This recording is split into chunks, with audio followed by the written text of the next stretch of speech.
हाँ जी, good evening. आज की कहानी आगे बढ़ाते हैं। अपन अटके हुए थे एक जगह पे जिसका नाम था भ्रष्टाचार। कल हमने पढ़ा था भ्रष्टाचार क्या है, भ्रष्टाचार के प्रकार क्या है, जिसमें अपन ने बात करा था दो तरीके से भ्रष्टाचार के प्रकारों की बात की थी। एक किया था कानून संगत भ्रष्टाचार और एक किया था कानून विरोधी भ्रष्टाचार। ठीक। और इसका एक दूसरा प्रकार अपन ने बनाया था बल प्रयोग भ्रष्टाचार या कपटकारी संधि बल प्रयोग भ्रष्टाचार और कपटकारी संधि भ्रष्टाचार। बल प्रयोग जो निचले तबके में पाया जाता है, सामने वाले को पीड़ित करके जिसमें भ्रष्टाचार में ज़बरदस्ती रिश्वत वसूली जाती है या परेशान किया जाता है, वो बल प्रयोग भ्रष्टाचार है। जैसे कि एग्जाम्पल लिया था, किसी आम आदमी को सरकारी सेवक के द्वारा प्रताड़ित करना पैसे के लिए। दूसरा कपटकारी संधि भ्रष्टाचार, जैसे विजय माल्या का एग्जाम्पल। कानून संगत भ्रष्टाचार, आपका काम तीव्र गति से करने के लिए, स्पीडली करने के लिए, आपके काम को बिना बाधा रहित करने के लिए कानून संगत भ्रष्टाचार। कानून विरोधी भ्रष्टाचार, आप लायक ही नहीं थे जिस नौकरी के, वो आपको लाके दे दी, कानून विरोधी भ्रष्टाचार। बराबर सी। तो ये अपन ने प्रकार की बात की थी। और भी इसके प्रकार डिवाइड कर सकते हैं। जिस भ्रष्टाचार में नगद नारायण के रूप में पैसे लिए जाए उसका नाम मौद्रिक भ्रष्टाचार। जिसमें नगद नारायण के रूप में पैसे ना लेकर संपत्ति ले ली जाए या वो उसके ढाबे पे खाना खाने चले दिया जाए, मतलब जिसमें पैसे की बात ना है, वो अमौद्रिक भ्रष्टाचार। दोनों भ्रष्टाचार हैं। जिसमें पैसा इन्वॉल्व होगा मौद्रिक, जिसमें नगद की बात होगी, जिसमें नगद की बात नहीं होगी वो अमौद्रिक। ऐसे विभिन्न क्षेत्रों के हिसाब से इसका नाम दे सकते हैं। राजनीति में होने वाला भ्रष्टाचार राजनीतिक भ्रष्टाचार, कार्यपालिका में होने वाला कार्यपालिका या प्रशासनिक भ्रष्टाचार, निजी क्षेत्र में होने वाला निजी भ्रष्टाचार। लेकिन इंपॉर्टेंट ये दो ही है, एक तो बल प्रयोग भ्रष्टाचार या आपका कपट बल प्रयोग भ्रष्टाचार और कपटकारी संधि भ्रष्टाचार, और दूसरा आपका कानून संगत भ्रष्टाचार और कानून विरोधी भ्रष्टाचार। यही मेन इंपॉर्टेंट चीज़ है। ठीक। मैंने इसमें भी बता दिया था, दुष्प्रेरण का दोषी वो पाया जाएगा जो आदमी भ्रष्टाचार कपटकारी संधि भ्रष्टाचार में पैसे ऑफर करेगा या सामने वाले को लालच देके अपने फ़ायदे के लिए संधि गठजोड़ करके भ्रष्टाचार करेगा, उसमें व्यक्ति सामने वाला भी रिश्वत देने वाला और रिश्वत लेने वाला दोनों अपराधी माने जाएंगे और बराबर सज़ा मिलेगी। जबकि जो आपकी ये वाला सीन है बल प्रयोग भ्रष्टाचार, इसमें केवल और केवल रिश्वत लेने वाले को सज़ा मिलेगी, देने वाले को नहीं, क्योंकि उसको बाध्य किया हुआ है। ठीक। भ्रष्टाचार, इस सब पूरे भ्रष्टाचार चैप्टर का सबसे सिंपल टॉपिक स्टार्ट करने वाला हूँ, भ्रष्टाचार के कारण। मैं एक दो कारण बताऊंगा, बाकी पढ़ दूंगा, आपको पता, आप सब कर लोगे, सब समझ जाओगे, उसमें एक प्रॉब्लम नहीं अटकेगी। इस वीडियो के लिए एक चीज़ बता दूं, आप ही की क्लास के हैं अभिषेक तिवारी जी, उनका धन्यवाद कहिएगा, जो भी उससे कांटेक्ट में हो वो ही है जिसके कारण आपको PDF मिल पाती है, क्योंकि मेरे पास वो ऐप नहीं है कैम स्कैनर, और मुझे भेजना भी मत, मेरे फ़ोन में कैम स्कैनर सपोर्ट नहीं करता है। इस फ़ोन में केवल वही फ़ोन ऐप सपोर्ट करते हैं जो एप्पल स्टोर पर रहते हैं, और कैम स्कैनर में कुछ इशू है, वॉटेवर सिक्योरिटी इशू, तो उसको एप्पल स्टोर में नहीं रखा गया। तो वो बंदा आपके लिए PDF बनाता है। तो बहुत दिनों से मैं उसको क्रेडिट देना चाह रहा था, आज याद आ गया तो मैंने दे दिया। तिवारी जी का धन्यवाद। ठीक। आगे कहानी बढ़ाते हैं। भ्रष्टाचार के कारण देखो भाई, सबसे पहले भ्रष्टाचार के जिम्मेदार कौन है, अपने अपने दिमाग में सोच लो। कोई सोचेगा राजनेता, कोई सोचेगा उच्च अधिकारी, कोई सोचेगा धर्म का ठेकेदार, सब अपने अपने हिसाब से ठीक सोचेंगे। इस भ्रष्टाचार का सबसे पहला जिम्मेदार है हमारा समाज या फिर हम खुद। ज़रा इस मामले को ध्यान से देखिएगा। हमारे यहाँ पे दिक्कत क्या है, इज्जत इस चीज़ की है कि आप क्या हैं,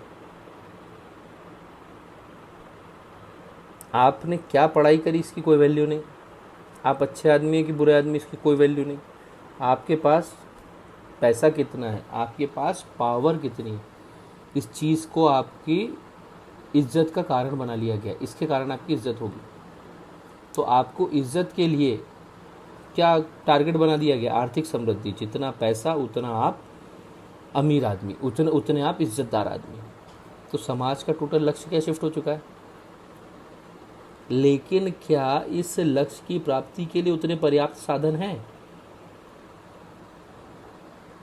क्या आपके पास इतने रिसोर्सेज हैं कि आप लाखों करोड़ों रुपए कमा सकें? क्योंकि मार्केट में आपकी वैल्यू किसके कारण है, पैसे के कारण है। तो जब आदमी लीगल तरीके से उस पैसे को नहीं कमा पाता जिससे इज्जत खरीद पाए, तो वो क्या करता है, इलीगल रास्तों पे जाता है। और यही किसका रास्ता बन के सामने आते हैं? भ्रष्टाचार का। चलो दूसरे एग्जाम्पल से इसको समझाता हूँ।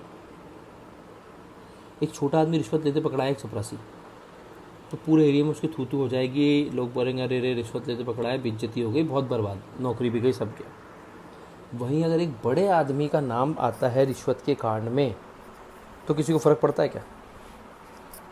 क्योंकि उसके पास क्या है? पैसा है, और पैसे से उसकी इज्जत है। हर पाँच में से 2 या 3 नेताओं का नाम किसी बड़े बड़े घोटाले में आता है, लेकिन जनता की भक्ति उसके लिए कभी समाप्त नहीं होती, क्योंकि वही पैसा है, वही पावर है, उससे उसकी इज्जत है। अब हर आदमी को इज्जत चाहिए, तो हर आदमी को पावर चाहिए, और पावर के लिए पैसा चाहिए, और पैसा के लीगल तरीके अवेलेबल कम है, तो आदमी किस तरफ शिफ्ट हो जाता है? इलीगल की तरफ। भ्रष्टाचार का एक बड़ा कारण है हमारे समाज के अंदर ये वाली स्कीम आना दिमाग में। हमारे यहाँ पे इज्जत इसलिए नहीं होती कि आप अच्छे आदमी हो, इसलिए नहीं होती कि आप गरीबों की मदद करते हो, इसलिए नहीं होती कि आप बहुत पढ़े लिखे हो, सब आपने PhD कर रखी है, आपका ज्ञान बहुत ज़्यादा है। अच्छा, तुमने 4 PhD कर रखी है, बहुत अच्छी बात, बहुत ज्ञान है तुम्हारे पास। सरकारी नौकरी है? सरकारी नौकरी नहीं है तो शादी नहीं होगी। हर लड़की के बाप को सरकारी नौकरी वाला लड़का चाहिए। क्यों साहब? क्यों? जिन नौकरियों की आप तैयारी कर रहे हो MPPSC के थ्रू, उसके हाईएस्ट पेड शुरुआती सैलरी कितनी होगी?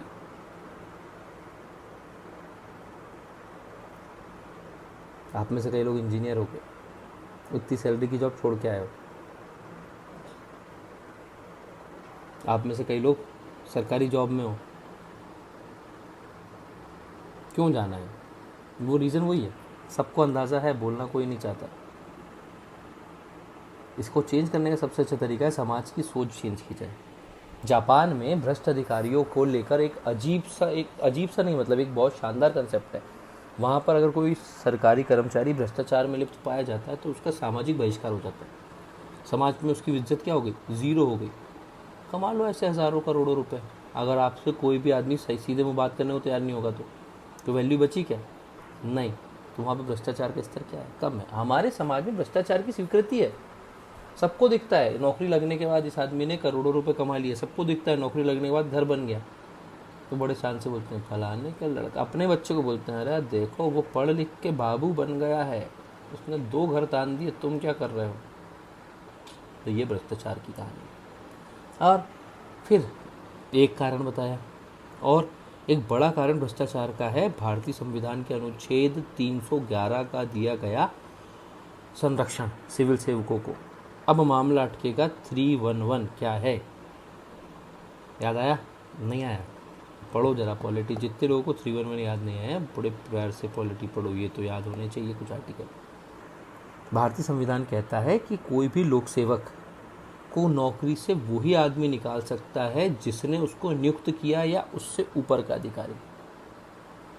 अगर मेरे नौकरी के लेटर पे, सिलेक्शन लेटर पे साइन है राज्यपाल का, अपॉइंटमेंट लेटर पे साइन है किसका? राज्यपाल का, तो मुझे नौकरी से हटाने का अधिकार किसको है? राज्यपाल को या उसके ऊपर के अधिकारी मतलब राष्ट्रपति को। नीचे का आदमी मुझे नौकरी से नहीं हटा सकता। मतलब फाइनली पूरा सरकारी प्रयास कर लो, लेकिन साइन किसका लगेगा? राज्यपाल का। और वहीं IAS IPS के ऊपर ये बेसिकली 311 उनके लिए है, अखिल भारतीय सेवा केंद्रीय सेवाओं के लिए है, लेकिन सब पे लागू हो जाता है अब तो अगर उसकी बात करें तो IAS IPS को या केंद्रीय सेवा के बड़े अधिकारियों को कौन अपॉइंट करता है? राष्ट्रपति खुद की मोहर से और साइन से, सीलो साइन से। तो उनको हटाने की पावर किसके हाथ में? राष्ट्रपति। और राष्ट्रपति कब हटाएगा? जब पूरा एक बड़ी प्रक्रिया निपट जाएगी, एक लंबी प्रक्रिया रहेगी, उसके बिना उसको हटाया नहीं जा सकता। और 311 2 बात करता है, एक तो ये कि हटाएगा वो जिसने अपॉइंट किया या उससे ऊपर का आदमी, और नंबर 2 जब भी हटाया जाएगा तो हटाने के पहले उसको अपना पक्ष रखने का मौका दिया जाएगा। बिना उसका पक्ष रखे उसको हटाया नहीं जा सकता। तो इसमें क्या होता है? भ्रष्टाचारी व्यक्ति के लिए प्रक्रिया क्या हो जाती है? लंबी हो जाती है। जिस दिन पकड़ाया से लेकर जिस दिन सज़ा हुई नौकरी से हटाएगा, वो प्रक्रिया क्या हो जाएगी? बहुत लंबी हो जाएगी। और इतनी लंबी प्रक्रिया के साथ मालूम दिक्कत क्या होती है? कहीं ना कहीं कुछ कानूनी लूपहोल निकलते हैं, या फिर उसने जो अरबों खरबों करोड़ों कमाया है, लाखों कमाया है, उसमें से 1-2 पेटी निकलती है और वो ऊपर तक ट्रांसफ़र हो जाती है, और प्रक्रिया वहीं पे क्या हो जाती है? ठप हो जाती है। इससे संरक्षण की कम भी एक बड़ा कारण माना जाता है आपके भ्रष्टाचार के बढ़ावे के लिए, क्योंकि आदमी को अंदाज़ा रहता है ना कि मेरा एक, अगर उसको ये डर थोड़ा कम रहेगा मेरा कुछ नहीं होने वाला, उसको ये लगेगा मेरा कुछ नहीं होने वाला, तो वो करेगा। और जिस दिन उसको लग गया मेरा कुछ हो जाएगा तो मामला गड़बड़ा जाएगा। ठीक, फिर थोक में कारण आ जाएंगे। बस रीड कर रहा हूँ मैं इसके आगे। जैसे उपभोक्तावादी संस्कृति। उपभोक्तावादी संस्कृति सीधा सा सीन है, मेरे को कार चाहिए, ठीक है, कार चाहिए तो कौन सी चाहिए, सेडान चाहिए, ठीक है भाई, तो 8 लाख 10 लाख की आपने सेडान ले लिया, आपकी तनख्वाह कितनी है भाई साहब, 60,000 रुपये, कहाँ से अफोर्ड करोगे सेडान। आपके देखा सीखिए आपके दूसरे कलीग की बीवी को भी कार चाहिए, उसको भी सेडान चाहिए, कहाँ से करोगे 60,000 में, तो पैसे ऊपर से आने चाहिए। पापा मोबाइल चाहिए, कौन सा चाहिए, आईफोन चाहिए, कहाँ से अफोर्ड करोगे। अगर आपकी महीने की तनख्वाह ही 60,000 रुपये है तो आप ले लोगे 11, क्या पॉसिबल ही नहीं है। ठीक, अगर विद फैमिली वाले हो, अगर खुद का खर्चा खुद पे करना है तो आराम से ले सकते हो, कोई इशू नहीं है। लेकिन ये उपभोक्तावादी संस्कृति कहते हैं। इसमें क्या होता है, यूज एंड थ्रो कल्चर। आदमी को हर चीज़ चाहिए, जो मार्केट में दिख रहा है सब खरीदना है, ज़रूरत हो चाहे ना हो। अब मैकबुक भी आती है, एप्पल का लैपटॉप, मैकबुक ही कहते हैं जहाँ तक क्या, और हमारे लैपटॉप भी आते हैं डेल के, HP के, ये भी अपनी जगह है। ये पड़ जाते हैं 60-70 के, वो पड़ता है 1.5 लाख का। लेकिन सरकारी अधिकारियों के बच्चों के पास आपको क्या दिखेगा, मैकबुक, ब्लैक का पैसा है, वाइट में शो तो कर नहीं सकते, तो ले लिया लैपटॉप। अब बोलोगे सर वो भी तो खरीदा ना, अरे दूसरे के नाम पर खरीद लेंगे, कौन टेंशन की बात है। उपभोक्तावादी संस्कृति, हर चीज़ खरीदनी है, जो मिल रहा है मार्केट में, वाइट गुड जितने भी हैं जिससे शान मिल सकती खरीदनी है। जो टी शर्ट 150 की आ सकती है तो 150 की नहीं, वो 2,500 वाली पहननी है, उपभोक्तावादी संस्कृति। ठीक, नेता अधिकारियों के भी साठगांठ सबको पता है, समझाने की आवश्यकता नहीं। पारदर्शिता का अभाव, कम वेतन। ठीक, आन पिक्चर देखी होगी, आन पिक्चर, सुनील शेट्टी, अक्षय कुमार, इरफान खान साहब स्वर्गीय, और आपका शत्रुघ्न सिन्हा, आपके सांसद साहब हैं उसमें, ये परेश रावल, इन सब की पिक्चर है आन। उसमें डायलॉग बड़े प्यार से बोलते हैं परेश रावल, और आपका ये है सुनील शेट्टी है, और अक्षय कुमार है उस सीन में जिसमें सुनील शेट्टी रिश्वत, जब परेश रावल रिश्वत देता है अपने अधिकारी को, किसको, अक्षय कुमार को, तो अक्षय कुमार को चिल्लाता है, तो सुनील शेट्टी आके बोलता है सर मैं इसको एक वो समझ के लेता हूँ, गिफ्ट टाइप का समझ के लेता हूँ, सोशल फंड समझ के लेता हूँ। आप सोचो हवलदार की तनख्वाह कितनी है, तो अपनी तनख्वाह बताता है। वो बोले इतनी तनख्वाह तो म्यूनसिपाल्टी के काम करने वाले कर्मचारी को मिल जाती है, तो उतने में घर कैसे चलाएगा। ऑब्वियस सी बात है, अगर आप पर्याप्त तनख्वाह नहीं दोगे तो आदमी भ्रष्टाचार करेगा ही करेगा, सवाल ही नहीं उठता ना करे। कम पैसे में कभी भी आदमी का मोटिवेशन बना नहीं रह सकता काम करने के लिए। ठीक, प्रॉपर तनख्वाह ज़रूरी है, वरना भ्रष्टाचार की तरफ जाओगे ही जाओगे। ऑब्वियस सी बात है, बहुत ही कम लोग होते हैं जो अपने मूल्यों को बराबर दृढ़ रख पाते हैं कि ईमानदारी है तो हमको पूरा ईमानदार रहना है, सत्यनिष्ठ रहना है, वरना पैसे की कमी आदमी को कहीं ना कहीं नंबर 1 से नंबर 2 पे शिफ्ट करती है।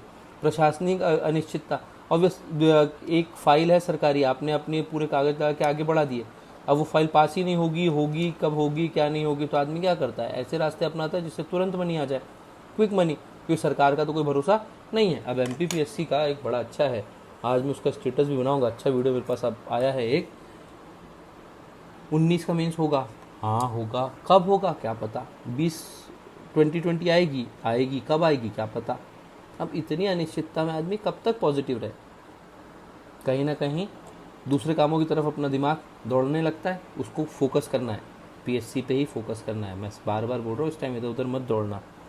ठीक, अब उसको फोकस करने के लिए आप लोग तो कर लोगे, लेकिन जो आर्थिक तौर पे सक्षम बिल्कुल नहीं है उसको, और आर्थिक तौर पे सक्षम बिल्कुल नहीं है और एक साथ अपने बाहर का काम और इसको मैनेज नहीं कर पा रहा, तो वो भाई साहब क्या कहीं ना कहीं नंबर 2 की चीज़ों पे जा सकते हैं। ऑब्वियस सी बात है, दिमाग है छोटा सा, जिधर चल जाए।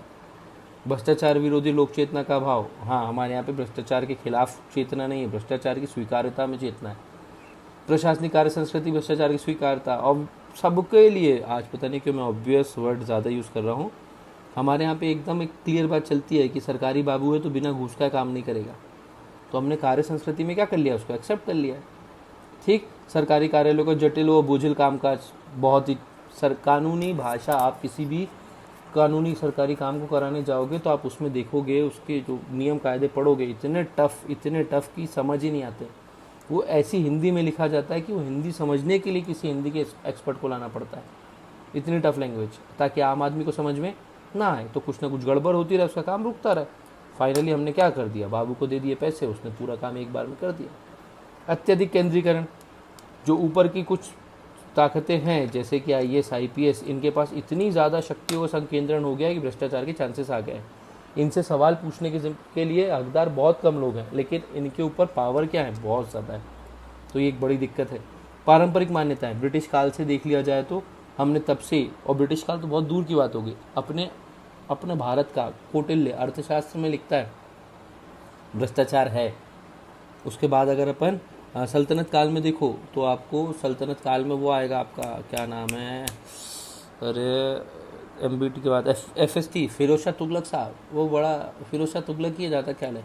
उसके टाइम पे आपके इसका एग्जाम्पल देखने को मिलता है, किसका, भ्रष्टाचार का देखने को मिलता है। अकबर के काल में भ्रष्टाचार देखने को मिलता है। उसके बाद अगर मैं आऊँ तो ब्रिटिश काल में कॉर्नवालिस भारत को वैसे ही भ्रष्ट मानता था। अंग्रेज खुद ईमानदार नहीं थे, गरीब आते थे यहाँ से, जब जाते थे तो वहाँ के सबसे अमीरों में काउंट होने लगते थे।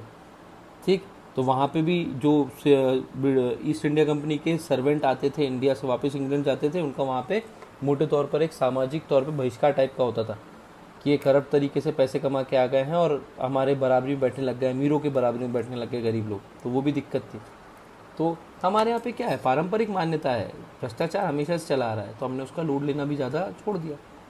ठीक, विवेकाधीन अधिकारों का होना, विवेकाधीन शक्तियाँ, पहले भी बात हुई है मूल्यों में। जब मेरे हाथ में पावर है कि मैं कोई काम करूं कि ना करूं, वो विवेकाधीन शक्ति आती है।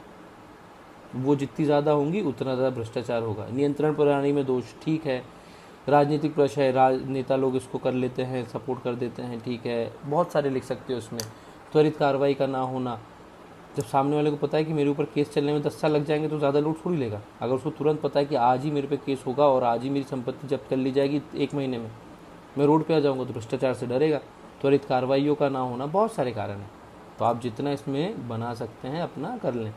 ठीक, तो ये हो गया भ्रष्टाचार के कारण। अब एक और आखिरी टॉपिक आज का, भ्रष्टाचार के प्रभाव। भ्रष्टाचार के प्रभाव 2-4 तरीके से लिख सकते हैं, 2 तरीके से तो मैं ही बता रहा हूँ, बाकी आप सोचते रहना। या तो भ्रष्टाचार के प्रभाव को मैं हेडिंग्स में बांट दूँ, भ्रष्टाचार के प्रभाव राजनीतिक क्षेत्र में क्या हो रहे हैं, आर्थिक क्षेत्र में क्या हो रहे हैं और सामाजिक क्षेत्र में क्या हो रहे हैं। या तो ऐसी 3-4 हेडिंग में बांट के कर दूँ, या फिर पॉइंट वाइज लिख दूँ, जो अच्छा लगे आप वैसे लिख सकते हो। राजनीतिक क्षेत्र में अगर मैं पॉइंट वाइज बात करूं कि राजनीतिक क्षेत्र में भ्रष्टाचार का क्या क्या वो हो रहा है, तो सबसे पहले नीतियां सही नहीं बन पा रही हैं। भ्रष्टाचार है तो नीति क्या बनेगी, फ़ायदे के लिए, जो दिक्कत की बात है। सरकारी कोष में हानि होगी, ये भी राजनीतिक क्षेत्र में आएगा। ठीक, राजनीतिक क्षेत्र में भ्रष्टाचार होगा तो क्या सिविल सेवकों को कंट्रोल कर पाएंगे, नहीं, तो लोक सेवा में क्या हो जाएगी, हानि हो जाएगी। सरकार पे जनता का विश्वास रहेगा क्या, नहीं रहेगा, तो सरकार पे जनता का विश्वास कम हो जाएगा। 1 रुपये का काम जो 1 रुपये में होना था, भ्रष्टाचार के कारण उसकी कीमत कितनी हो जाएगी, 3 रुपये। ठीक, तो प्रशासनिक व्यय में वृद्धि हो जाएगी। ये सब किस में आ जाएंगे, राजनीतिक कारणों में। आर्थिक कारण में बहुत ज़्यादा उपभोक्तावादी संस्कृति का विकास होगा। काले धन की पैरेलल इकोनॉमी बढ़ेगी। काला धन, पैरेलल इकोनॉमी आप अच्छे से समझते हैं, वो बढ़ेगा। ये जितना पैसा रिश्वत का आता है, क्या ये आपके खाते में चेक से आता है क्या, इसका टैक्स भरते हो क्या, नहीं। मोटे तौर पे हर वो पैसा जो आपकी आय से ऊपर का है, जिसका आप टैक्स नहीं भरते, काला धन कहलाता है, तो वो बढ़ेगी। और अगर एक बार काला धन बढ़ा तो हमारे यहाँ पे समानांतर अर्थव्यवस्था का विकास होगा। एक अर्थव्यवस्था जो पॉजिटिव चल रही है वैध धन के साथ, लीगल करेंसी टेंडर के साथ, और दूसरी वो जो काले धन से चल रही। काला धन मतलब यही पैसा है जो इलीगल तरीके से कमाया गया, जिसका आपने टैक्स नहीं भरा है, तो उससे इसमें भी दिक्कत आएगी, कीमतें बढ़ेंगी। सबने सुना होगा ये कि प्रॉपर्टी की कीमतें बढ़ने का एक बड़ा कारण काला धन था। ज़रा इसको एग्जांपल से समझाता हूँ, मैंने बड़े इस पर फोकट में रिसर्च की थी, इसकी समझा पा रहा हूँ। मैं बेसिकली सीहोर का रहने वाला हूँ। हमारे सीहोर में प्लॉट की कीमत बहुत महंगी है। उसका एक बड़ा रीज़न काला धन माना गया। कैसे? एक प्लॉट जिसकी कीमत एक्चुअल में उस टाइम थी 20 लाख रुपए, मान के चलो क्या कीमत थी, 20 लाख रुपए। लेकिन एक साहब आए जो भोपाल से बड़े अधिकारी थे और सीहोर इन्वेस्टमेंट के लिए अच्छी जगह थी। उनने उस प्लॉट की कीमत देने की बात कर ली, मकान जो मालिक था उस प्लॉट का, कि हम आपको देंगे 22 लाख रुपए इसके।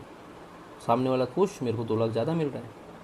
लेकिन साहब रजिस्ट्री में 20 लाख की नहीं कराऊंगा, मैं रजिस्ट्री कराऊंगा केवल 11 लाख रुपए की। अब उस प्लाट के मालिक को लेना चाहिए कि नहीं लेना चाहिए? अब लेना चाहिए नहीं चाहिए वो तो उसके पर्सनल स्वार्थ पे है, लेकिन वो ले लेगा, छोटा आदमी ले लेगा। 11 लाख उसने सर खाते में ले लिए और 11 लाख उसने खाते से बाहर कैश में ले लिए। उस 11 लाख पे उसने टैक्स भरा, इस 11 लाख पे उसने टैक्स नहीं भरा, तो उसको तो 2 लाख का फ़ायदा हुआ, टैक्स भी कम देना पड़ा। लेकिन ये भाई साहब ने मात्र 11 लाख रुपए खर्च करके 20 लाख की ज़मीन खरीद ली। अब अगर कल ये मार्केट में उसको बेचने जाएंगे तो उसकी कीमत कितनी लगेगी? 20 लाख रुपये। तो इनको ब्लैक मनी के 22 लाख से आपको वाइट मनी में कितना मिल गया? 20 लाख मिल गया, फ़ायदे का सौदा रहा। ऐसे ही अगला आदमी खरीदने आया तो उसने 22 के को 25 में खरीद लिया, अगला आया 25 के को 30 में खरीद लिया। जिस प्लॉट का एक्चुअल कीमत आज भी 20 लाख है, उसकी कीमत लोगों ने खरीद के ब्लैक मनी से 40 लाख पहुंचा दी। सीओर का आम आदमी जो खुद वहीं का रहने वाला, वही नहीं खरीद सकता प्लॉट, क्योंकि आधे से कई चीज़ तो ने खरीद ली ब्लैक मनी के चक्कर में, बड़े बड़े लोगों ने। तो ये एक ऐसी इकोनॉमी का विकास होगा जो हमारी चलती इकोनॉमी को क्या कर देगा? ध्वस्त कर देगा। ठीक, तो ये वाला सीन बन सकता है आर्थिक में। क्या सामाजिक क्षेत्र में दिक्कत आएगी? भ्रष्टाचार से भयंकर आएगी। सामाजिक अव्यवस्था, सामाजिक असमानता का बढ़ना।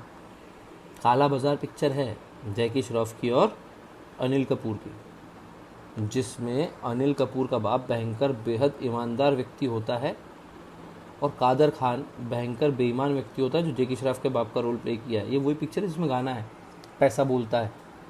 ठीक, मैं गोल हूँ दुनिया गोल, जो बोलूँ खोल दूँ सबकी पोल कि पैसा बोलता है, ये उसी पिक्चर का गाना है भाई साहब। इसमें ये आप बड़े ध्यान से देखेंगे इसको, दोनों सेम क्लर्क थे, एक ब्लैक मनी करता गया और वो अमीर होता गया, और एक ईमानदारी करता गया, वो गरीब होता गया। एक ही पोस्ट पे होने के बाद सामाजिक असमानता क्या हो गई? ज़मीन से आसमान तक। तो क्या वो बराबर रह पाएंगे? क्या उनमें जो पहले प्रेम का संबंध था, मधुरता का संबंध था, वो बचा क्या? अब क्या हो गया? कटुता आ गई, दिक्कत हो गई। ठीक, दूसरी बात, लोक कल्याण की कमी। मेरे को जो काम 100 रुपये सरकार के फ़ायदे, जो आम जनता के विकास में 100 रुपये लगाने थे, अब उसमें से मैं लगाऊंगा कितना? लगाऊंगा तो 50, लेकिन आम जनता तक पहुंचेगा कितना? केवल 2 रुपये।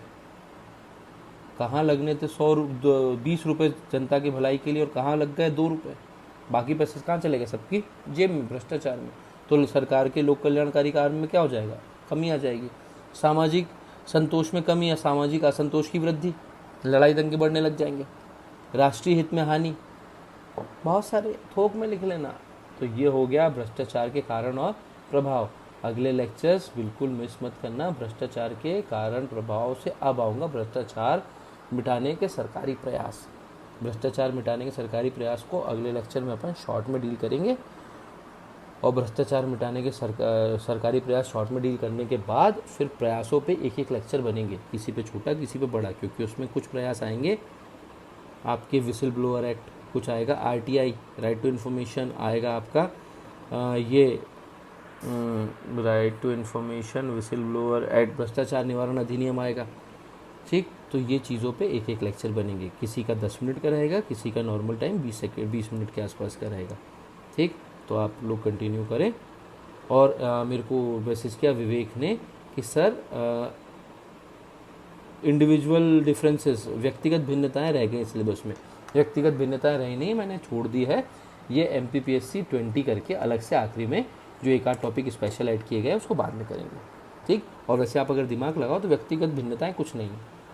एक व्यक्ति है जिसका IQ लेवल बहुत हाई है और एक व्यक्ति है जिसका IQ लेवल बहुत कम है, ये व्यक्तिगत भिन्नता हो गई। एक व्यक्ति है जो तकनीकी शिक्षा प्राप्त है, दूसरा तकनीकी शिक्षा प्राप्त नहीं है, तो इसका क्या हो गया? व्यक्तिगत भिन्नता हो गई। एक व्यक्ति है जिसका स्वभाव आक्रामक है और एक व्यक्ति है जिसका स्वभाव डरपोक है, व्यक्तिगत भिन्नता हो गई। तो वो लोग सर इसका एथिक्स में क्या फ़ायदा? बहुत फ़ायदा है, बहुत ज़्यादा चेंजेस आते हैं। जिस व्यक्ति का संप्रेषण सुना है, जिन लोगों ने क्लास में पढ़ा है तो उनने तो पढ़ा ही है, जिनने नहीं पढ़ा है उनके लिए एक बेसिक सी संप्रेषण मतलब एडवर्टीज़ करना, अपने आप को मार्केटिंग करना, बेचना कुछ चीज़ें, ये संप्रेषण है। मोटे तौर पे कुछ चीज़ बेचना संप्रेषण है। एथिक्स का पार्ट है, अपने सिलेबस का हिस्सा है। अगर एक व्यक्ति है जिसका स्वभाव आक्रामक है, या एक व्यक्ति है जिसका आईक्यू बहुत ज़्यादा है, या एक व्यक्ति है जो बहुत पढ़ा लिखा है, तकनीकी ज्ञान है, इलेक्ट्रॉनिक इंजीनियर है, क्या उस इलेक्ट्रॉनिक इंजीनियर को कोई मोबाइल बेचने वाला बेवकूफ़ बना के बेच सकता है क्या? वहीं बीए है कोई बैचलर ऑफ आर्ट्स वाला, उसके सामने जैसे ही वो दुकान में घुसा, उसने दुकान वाले ने चालू कर दिया, सर इसका फलाना फलाना प्रोसेसर है, ढिमका ये है और वो है, फलाना है ढिमका। उसको कुछ समझ नहीं आ रहा बीए वाले को, उसको बेवकूफ़ बनाना आसान है कि उस इलेक्ट्रिकल इंजीनियर को आसान है? व्यक्तिगत भिन्नताएं आपकी हर चीज़ डिसाइड कर लेती है। एक आदमी है जो ऐसे समाज में जिया है जीवन भर जो रूढ़िवादी समाज है, तो वो लड़कियों को इंदौर में आके सबसे पहले जज करेगा